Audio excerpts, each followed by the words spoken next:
வணக்கம். இந்த இரண்டு சின்ன இதயங்கள் செய்யும் இசை தமிழ் சேவை. அமிர்தவர்ஷினி, லிடியன்.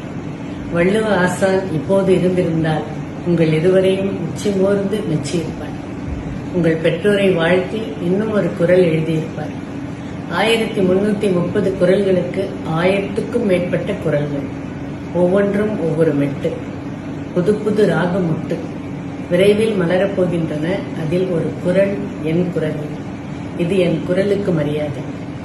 இந்த படைப்பு உலகமே விளக்கும்படி சிறப்பாக வரும் என்பதில் வியப்பொன்றும் இல்லை. ஆனால் எனக்கு ஒரு வேண்டுகோள் உண்டு. வள்ளுவ ஞானிக்கும் மதுரைக்கும் பெரிய தொடர்புண்டு. கிட்டத்தட்ட 1000 தடைகள் தாண்டியே 1330 குரல்கள் வந்தன. பாண்டிய மன்னன் சபையில் மதுரை தமிழ்ச் சங்கம் ஏற்றுக்கொள்ள மறுத்த போது, தடை விதித்த போது இறைவனே வந்து வள்ளுவத்தை அங்கீகரித்தார், ஆசீர்வதித்தார் என்பது கர்ண பரம்பரை வழக்கு. அதிகாரம் ஒவ்வொன்றுக்கும் தமிழுக்கு அலங்காரம். வரிக்கு வரி வலிமை இருந்ததால் தான் அன்றே அழிந்து போகாமல் இன்று வரை நம்மை வாழ வைத்துக் கொண்டிருக்கிறது. இப்படிப்பட்ட மகத்தான உங்கள் இசை திருக்குறள் மதுரையில் அரங்கேற வேண்டும். வள்ளுவரின் இல்லறத்தில் பெருமையாக விளங்கிய அன்பு பெண்மை வாசிப்பிக்கும் இந்த நேரத்தில் என் நன்றி.